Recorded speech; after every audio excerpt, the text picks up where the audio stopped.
أعوذ بالله من الشيطان الرجيم بسم الله الرحمن الرحيم رب اشرح لي صدري ويسر لي أمري واحلل عقدة من لساني يفقه قولي رب زدنا علما اللهم فقهنا في الدين اللهم إني أسألك الفهم النبيين وحفظ المرسلين والمقربين اللهم صل على محمد وعلى آل محمد۔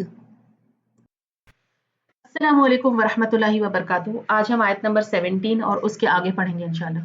آیت نمبر 15 میں ہم نے پڑھا للذین اتقوا عند ربهم جنات تجری من تحتها الانہار خالدین فیہا ازواج مطہرۃ ورضوان من اللہ، کہ جن لوگوں نے تقوی کیا ان کے لیے ان کے رب کے پاس جنات ہے، باغات ہے جس کے نیچے سے نہریں بہتی ہوں گی، اور اس میں وہ ہمیشہ رہیں گے۔ ان کے لیے وہاں پر بیویاں ہوں گی، جوڑے ہوں گے پاکیزہ، اور اللہ کی رضامندی ہوگی ان کے لیے۔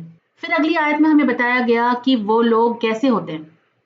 وہ ایسے ہوتے ہیں کہ اللہ سے دعا کرتے ہیں کہ یا رب ہم ایمان لے آئے ہیں، تو ہمارے گناہوں کو بخش دے اور ہمیں آگ کے عذاب سے محفوظ کر لے۔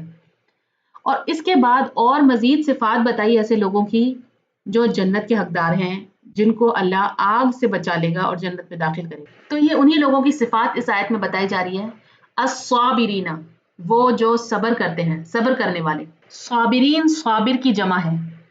اور آپ نوٹ کریے کہ جب بھی کسی لفظ کے آخر میں یا نون آتا ہے یا واو نون آتا ہے، اینا یا اونا کی ساؤنڈ آتی ہے، تو یہ پلورل کے لیے ہوتا ہے، تو یہ ورڈز پلورل ہوتے ہیں۔ تو یہ ایک پیٹرن ہے، یہ آپ نوٹ کر لیجئے کہ اونا اور اینا لاسٹ میں جب کسی ورڈ کے آتا ہے تو وہ پلورل کا معنی دیتا ہے۔ یہ صرف میں آپ کو اس لیے بتا رہی ہوں تاکہ آپ کو میننگز یاد کرنے میں آسانی ہو۔ تو جب یہاں پہ کہا گیا کہ صبر، اور صبر کا لفظی معنی ہوتا ہے روک لینا، تھام لینا، خود کو قابو میں کر لینا، مشکل، تکلیف یا نفس کی کسی خواہش کے وقت اپنے آپ کو روک کر رکھنا، یہ ہوتا ہے صبر۔ تو عربک زبان میں صبر صرف برداشت کو نہیں کہتے، یعنی جیسا میں نے آپ کو بتایا کہ اپنے آپ کو روک لینا، کنٹرول کرنا، استقامت سے جمے رہنا۔ صبر کی 3 قسمیں ہیں۔ پہلا ہے اطاعت پر صبر، یعنی اللہ کی اطاعت پر جمے رہنا، جیسے فار ایگزامپل روزے رکھنا، نماز پڑھنا، چاہے دل چاہے یا نہ چاہے، نیند آ رہی ہو، چاہے تھکان ہو، لیکن اگر نماز پڑھنی ہے تو اپنے آپ کو اس پر مجبور کرنا، یہ ہے صبر۔ اور نیکی کے کاموں پر جمے رہنا۔ مان لیجیے آپ کوئی نیکی کا کام کر رہے ہیں لیکن آپ کو بظاہر کوئی ریوارڈ، بدلہ یا کوئی اس کا فائدہ نظر نہیں آ رہا، لیکن آپ کو پتا ہے کہ اللہ کوئی نیکی ضائع نہیں جانے دے گا اور اس کا اجر ضرور مجھے مل جائے گا، اور آپ اس پر جمے رہتے ہیں، ٹکے رہتے ہیں۔ کئی بار نیکی کے کام کرتے وقت مخالفت بھی ہوتی ہے، لوگ آپ کو تانے بھی دیتے ہیں یا آپ کو روکنے کی کوشش بھی کرتے ہیں، یا مشکلیں بھی آتی ہے اس کو کرنے میں، اپنے پاس سے کچھ چیزوں کی سیکریفائس کرنی پڑتی ہے، اس کے باوجود ان نیکی کے کاموں پر جمے رہنا، یہ ہے صبر۔ دوسرا ہے گناہ سے اپنے آپ کو روک لینا۔ چاہے کتنی بھی مشکل آ جائے، چاہے کتنی بھی ٹیمپٹیشنز ہو، چاہے کتنا بھی من کرے کوئی گناہ کے کام کرنے کا، اور اس سے اپنے آپ کو روک لینا۔ ایک صحیح حدیث میں آتا ہے، رسول اللہ صلی اللہ علیہ وسلم نے فرمایا کہ قیامت کے روز 7 لوگ ایسے ہوں گے جنہیں اللہ تعالیٰ اپنے عرش کے تلے سائے میں سایہ دے گا جس وقت کوئی اور سایہ موجود نہیں ہوگا، اور ان میں سے ایک مرد وہ ہوگا جسے کوئی حسن و جمال والی خوبصورت رتبے والی عورت اپنی طرف گناہ کی دعوت دیتی ہے، اور یہ اس کے لیے کرنا آسان ہے، اس وقت کوئی اور دیکھ بھی نہیں رہا، اور ایسے وقت میں وہ منع کر دیتا ہے اور وہ کہتا ہے کہ بے شک میں اپنے اللہ سے ڈرتا ہوں۔ تو یہ ہے اصل صبر، جب موقع ہو، آسانی ہو، پھر بھی انسان اپنا ہاتھ کھینچ لے اور اپنے آپ کو گناہ سے روک لے۔ اور تیسرا ہے تکلیفوں پر صبر، یعنی جب مصیبت آئے، جب مشکل آئے، جب دکھ آئے، جب پریشانی آئے، جب بیماری آئے، اور اس پر انسان صبر کرے۔ پھر فرمایا والصادقین، اور سچے۔ اور سچے لوگ کون ہوتے ہیں؟ وہ جو اللہ کے ساتھ سچے ہوتے ہیں، وہ جب پڑھ لیتے ہیں لا الہ الا اللہ تو پھر اس کے بعد اللہ کے ساتھ کسی کو شریک نہیں کرتے، جو اللہ کہتا ہے اس پر یقین کرتے ہیں، اس پر عمل کرتے ہیں، لوگوں کے ساتھ سچے ہوتے ہیں، لوگوں کو دھوکہ نہیں دیتے، جھوٹ نہیں بولتے، ان کے ساتھ بے ایمانی نہیں کرتے۔ اور خود کے ساتھ سچے ہوتے ہیں، اپنی نیتوں میں صاف ہوتے ہیں، اپنے آپ سے سچ کہتے ہیں، اپنے گناہوں کو قبول کرتے ہیں، اور اسی وجہ سے وہ توبہ بھی کر پاتے ہیں۔ یعنی وہ لوگ دل سے سچے ہوتے ہیں، زبان سے سچے ہوتے ہیں، اور اپنے عمل میں بھی سچے ہوتے ہیں۔ وہ جو حق کو قبول کرتے ہیں، جو انصاف پر قائم رہتے ہیں، لوگوں کے ساتھ بھی انصاف کرتے ہیں۔ والقانتین، قاف نون تا اس کا روٹ ہے، قانت کی جمع ہے قانتین، اور جو فرما بردار ہوتے ہیں، قنت یقنتو سے ہے، یعنی اطاعت گزار، افز و انکساری کے ساتھ، ہمبلنس کے ساتھ کسی کی فرما برداری کرنا۔ قنوت اس کا معنی بہت گہرا ہے، صرف سب میں صرف کہہ دینا کافی نہیں ہے۔ مثال کے طور پر پہلے زمانے میں لیدر کی مشق ہوا کرتی تھی جس میں پانی اسٹور کر کے رکھا جاتا تھا۔ اگر اس میں پانی کافی دیر رہ جائے تو کیا ہوتا تھا کہ وہ پانی اس لیدر میں ایبزارب ہو جاتا تھا اور وہ سافٹ ہو جاتا تھا لیدر۔ یہی کنسپٹ ہے قنوت کا، انسان صرف ظاہری طور پر نہیں جھکتا بلکہ میلٹ ہو جاتا ہے، اندر سے عاجزی کے ساتھ جھک جاتا ہے۔ قانتین کا مطلب ہوتا ہے دل کا نرم ہو جانا، اللہ کے سامنے ٹوٹ جانا، ایگو ختم کر دینا، کوئی ریزسٹنس نہیں، کوئی سوال نہیں کہ ایسا کیوں ویسا کیوں، میں یہ کیوں کروں، یہ حکم کیوں آیا ہے، کوئی ایٹیٹیوڈ نہیں، صرف یہ ہوتا ہے کہ یا اللہ جو تو کہتا ہے وہ میں مانتا ہوں، جو تو نے کہا وہ میں کروں گا۔ اس چیز کو ایک مثال سے سمجھتے ہیں۔ مان لیجیے ایک بچہ ہے جو اسکول جانے والا بچہ ہے، ایوریج اسٹوڈنٹ ہے، اور اس کا ایک ایگزام چل رہا ہے، اور ایگزام میں وہ کچھ لکھتے سمے وہ ادھر ادھر سے کچھ پوچھ کے لکھتا ہے، اور اس بار ٹیچر اسے دیکھ لیتی ہے اور ٹیچر اسے اٹھاتی ہے اور اسے ڈانٹتی ہے اور اسے ایگزام نہیں دینے دیتی اور اسے وہاں سے لے جاتی ہے اور اسے باہر لے جا کر خوب ڈانٹتی ہے۔ اس بچے کو بہت امبیرسنگ فیل ہوتا ہے، بہت گلٹ فیل ہوتا ہے کہ یہ میں نے کیا کیا، اور وہ بچہ رونے لگ جاتا ہے اور وہ دل میں سوچتا ہے کہ آج کے بعد چیٹنگ تو دور، میں اپنے پیپر سے نظریں اوپر اٹھا کر بھی نہیں دیکھوں گا۔ اور ٹیچر اس سے پوچھتی ہے کہ کیا اب سے کبھی چیٹنگ کرو گے؟ تو وہ دل سے کہتا ہے نہیں، کبھی نہیں، کبھی نہیں، روتا ہے اور کہتا ہے نہیں میں نہیں کروں گا۔ دیکھیں یہی بات جو ٹیچر ہمیشہ کہتی تھی کہ دیکھو چیٹنگ کرنا برا ہے، چیٹنگ کوئی نہیں کرے گا، یہ وہ ہمیشہ سنتا تھا لیکن اسے کوئی اتنا اثر نہیں ہوتا تھا۔ لیکن آج جب ٹیچر کہہ رہی ہے کہ تم چیٹنگ آج کے بعد کبھی نہیں کرو گے، اس کو بہت گہرا اثر ہو رہا ہے۔ پوری سنسیئرٹی کے ساتھ دل سے وہ اب آج اس ٹیچر کی بات کو مانتا ہے۔ تو یہی ہوتا ہے قنوت میں، جب تم ٹوٹ جاتے ہو، تم سافٹ ہو جاتے ہو، تمہارا ایگو ختم ہو جاتا ہے، اور پھر جب کوئی انسٹرکشن ملتی ہے تو پوری سنسیئرٹی کے ساتھ تم کہتے ہو یا اللہ میں کبھی تجھے ڈس اپوائنٹ نہیں کروں گا، جو تو کہتا ہے میں وہی کروں گا۔ والمنفقین، اور وہ جو خرچ کرتے ہیں۔ کہاں خرچ کرتے ہیں؟ ساری ڈیٹیلز اللہ سبحانہ تعالیٰ نے سورہ بقرہ میں ہمیں بتا دی ہے، کہاں خرچ کرو، کیسے خرچ کرو، کیا ہے تمہارا سب سے بہترین خرچ کرنا، کیا ہے تمہارا سب سے بدترین خرچ کرنا۔ جب کسی کو صدقہ دو تو اس کے ساتھ ریاکاری مت کرو، اس کا دل مت دکھاؤ اور اس کے اوپر احسان مت جتاؤ۔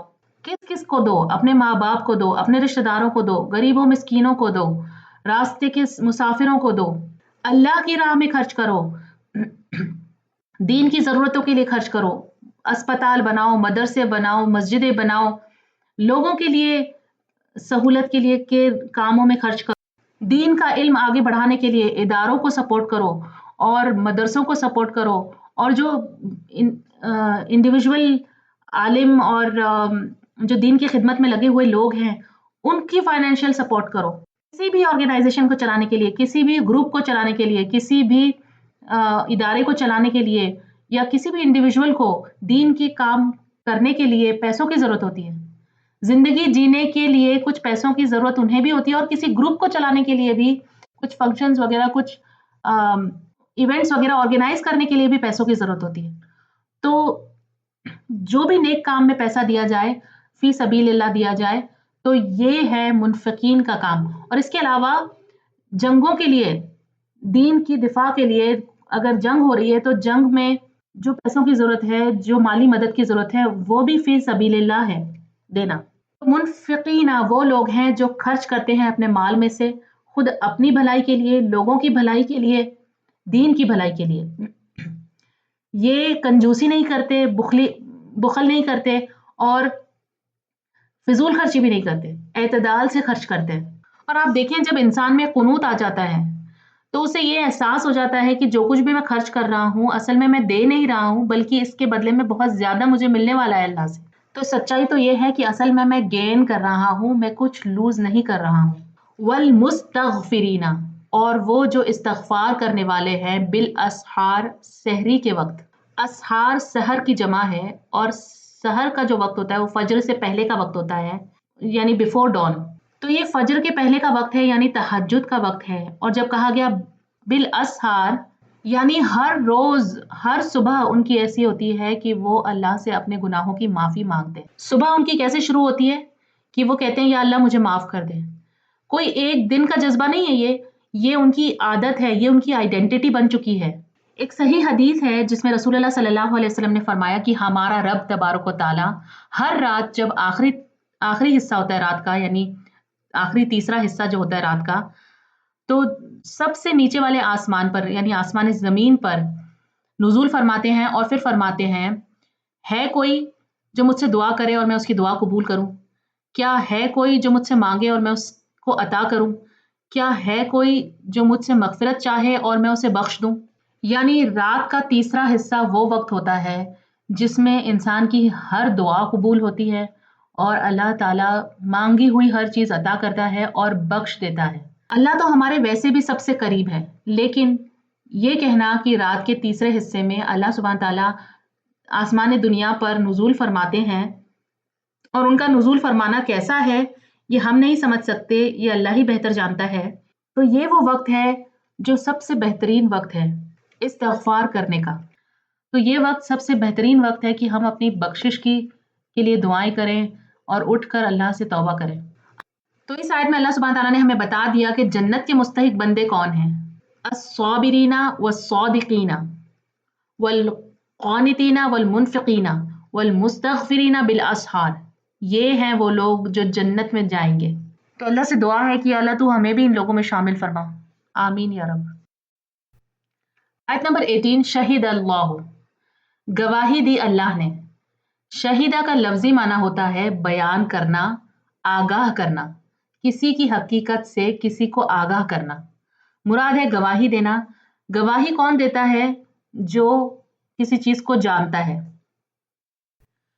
اللہ سبحانہ تعالیٰ خود اس بات کی گواہی دیتے ہیں کہ اللہ کے سوا کوئی اور معبود نہیں ہے۔ لا الہ الا ہوا، نہیں کوئی معبود مگر وہی۔ یہ ہے اسلام کی بنیاد، یہ ہے اللہ کا پیغام، اور یہ سبھی رسولوں کا بھی پیغام ہے۔ توحید از the core، لا الہ الا اللہ، اللہ کے سوا کوئی اور معبود نہیں، کوئی اور چیز عبادت کے لائق ہے ہی نہیں، کیونکہ وہ ساری کی ساری اللہ کی مخلوق ہے۔ کوئی شخص کسی کے آگے کب جھکتا ہے؟ جب وہ اسے اپنے سے بہتر سمجھتا ہے، یعنی جسے آپ اپنے سے بہتر سمجھتے ہیں، جسے آپ سمجھتے ہیں کہ یہ مجھے میرا کوئی فائدہ کر سکتا ہے یا یہ میرے سے بہتر ہے، تو اپنے آپ کو جب کمتر سمجھتے ہیں تو تب آپ اس کے سامنے جھکتے ہیں۔ تو مان لیجئے کہ اگر کوئی شخص کسی پتھر کے آگے جھک رہا ہے یا کسی جانور کے آگے جھک رہا ہے تو وہ اپنے آپ کو اس سے بھی کمتر سمجھ رہا ہے۔ اور یہ دیکھیں کہ اللہ کی سب سے بہترین مخلوق ہے انسان، یعنی یہ سارے جو جانور اور پیڑ پودے اور پتھر ہیں، اس سے تو کئی درجے زیادہ بہترین مخلوق ہے۔ خود اللہ نے کہا کہ سب سے بہترین مخلوق انسان ہے، اور یہ انسان اور دوسری چیزوں کے سامنے جب جھکتا ہے تو وہ اللہ کی نہیں خود اپنی توہین بھی کرتا ہے۔ ایک سجدہ جسے تو گراں سمجھتا ہے دیتا ہے تجھے کئی سجدوں سے نجات، یعنی اگر اللہ کے سامنے انسان جھکنے سے منع کر دیتا ہے تو پھر وہ بہت سو کے سامنے جھکتا ہے، اور جھکنا ہی پڑتا ہے۔ اور چاہے انسان اپنے آپ کو کوئی بڑا تیسمار کھائی کیوں نہ سمجھتا ہو کہ میں تو اپنی مرضی سے جیتا ہوں اور میں اپنے طریقے سے رہتا ہوں، لیکن کئی جگہوں پر وہ جھکتا ہے، کئی جگہوں پر وہ ٹوٹتا ہے، اور کئی جگہوں پر وہ ہارتا ہے، اور اپنا کام نکالنے کے لیے، لوگوں کو خوش کرنے کے لیے کئی بار وہ ان کے خوشی کے مطابق جیتا ہے اور کرتا ہے، ہر ایک شخص کرتا ہے، چاہے وہ اس کا انکار بھی کرے۔ تو انسان کے لیے بھی سب سے بڑی عقل مندی یا سب سے بہترین عقل مند انسان وہ ہے جو اللہ کو اپنا رب مانے، اور لا الہ الا اللہ، نہیں کوئی معبود اس کے سوا، اس بات کو ایکسپٹ کرے، اس بات کو اپنے دل سے قبول کرے. تو اللہ خود گواہی دیتا ہے کہ اللہ کے سوا اور کوئی الہ نہیں ہے.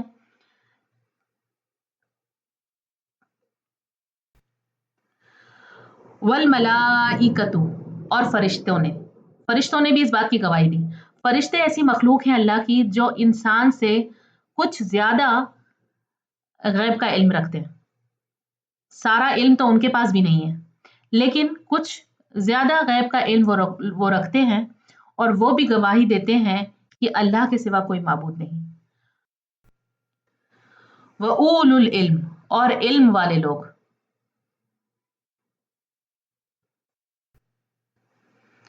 جنہوں نے علم حاصل کر لیا، جنہوں نے اللہ کو جان لیا، اللہ کے پیارے پیارے ناموں کو جان لیا، اور ان کے معنوں کو سمجھ لیا، قرآن کو سمجھ لیا، قرآن کو جانا، پڑھا، جاننے کی کوشش کی، علم حاصل کیا، وہ اس بات کی گواہی دیتے ہیں کہ اللہ کے سوا کوئی اور معبود نہیں ہے. کیونکہ وہ جانتے ہیں. جاننا اور نہ جاننا ایک جیسا نہیں ہوتا.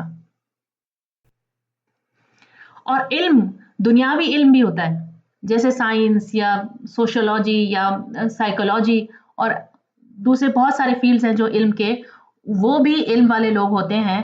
اور آپ دیکھیں کیا یہ لوگ بھی گواہی دیتے ہیں کہ اللہ کے سوا اور کوئی معبود نہیں ہے؟ جی ہاں، کبھی کبھی یہ لوگ بھی گواہی دیتے ہیں. وہ جو اپنے علم میں ایکسٹریم میں پہنچ جاتے ہیں، وہ جو علم کو اس کی حدوں تک پا لیتے ہیں. جب جیسے کوئی اگر ایک سائنٹسٹ ہے، اس نے اگر وہ اسپیس میں ریسرچ کر رہا ہے اور وہ اسپیس میں اس کی حدیں جب اسے پتہ چل جاتی ہے، اس کی لمٹس اسے پتہ چل جاتی ہے کہ اس کے آگے میری لمٹس نہیں ہے، تو پھر وہ اللہ کو ایکسپٹ کر لیتا ہے.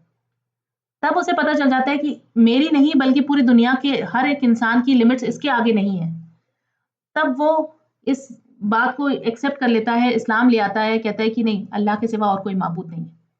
تو ایسے ہزاروں ایگزامپلس ہیں جب انسان اپنے علم میں لمٹس تک پہنچ جاتا ہے، جب وہ اپنے علم کو آخر تک جان لیتا ہے، اور جب اپنی حدوں کو سمجھ جاتا ہے، انسان کی حدوں کو سمجھ جاتا ہے، تب وہ سمجھ جاتا ہے کہ اللہ کے سوا اور کوئی معبود نہیں. لیکن سب سے بہترین علم، سب سے اعلیٰ درجے کا علم، اصل علم قرآن کا علم ہے، اللہ کی معرفت ہے. کیونکہ یہ معرفت انسان کو جنت تک پہنچاتی ہے. کیونکہ یہ دنیاوی علم، کیونکہ یہ دنیا بھی ٹیمپرری ہے اور یہ دنیاوی علم بھی اسی وجہ سے ٹیمپرری ہے. تو یہ جو علم ہے، اللہ کی معرفت کا علم، یہ سب سے بہترین علم ہے. قائماً بالقسط، اللہ قائم ہے انصاف پر. دنیا کی سب سے بڑی سچائی پر 3 گواہ ہیں: اللہ خود، فرشتے اور اہل علم. اور اللہ کس حالت میں ہے؟ یہ گواہی دیتا ہے کہ قائماً بالقسط، وہ خود انصاف پر قائم ہے. اللہ کبھی ناانصافی نہیں کرتا، اللہ کبھی ظلم نہیں کرتا، کسی کے ساتھ ظلم نہیں کرتا. گناہگار کو اس کے گناہ کے برابر کی سزا ملے گی، جتنا اس نے گناہ کیا اتنی ہی سزا ملے گی. لیکن ایک نیک شخص کو نیکی کی کئی گنا بڑھا چڑھا کے اجر ملے گا. اللہ کسی پر ظلم نہیں کرے گا.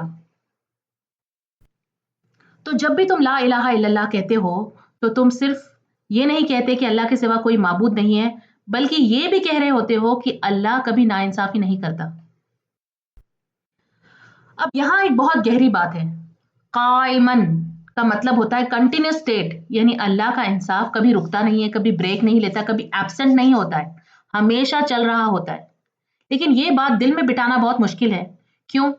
کیونکہ ہم دنیا میں جو سب کچھ دیکھتے ہیں کہ لوگ ظلم کر رہے ہیں اور پھر بچ کے چلے جا رہے ہیں، اور کوئی انوسنٹ انسان سفر کر رہا ہے اور ظالم آرام سے خوشی سے گھوم رہا ہے، بچے مر رہے ہیں، گورنمنٹ ظلم کر رہی ہے کنٹری کے اوپر. دنیا میں بڑے بڑے ظلم کو ہوتے ہوئے ہم دیکھتے ہیں اپنی آنکھوں سے، اور پھر ہم کہتے ہیں کہ اللہ کا انصاف کہاں ہے. تو یہاں اب سب سے بڑا امتحان ہے ایمان کا. اللہ کہہ رہا ہے کہ چاہے تم دیکھ پاؤ یا نہ دیکھ پاؤ، میں گواہی دیتا ہوں کہ میرا انصاف ہمیشہ موجود ہے.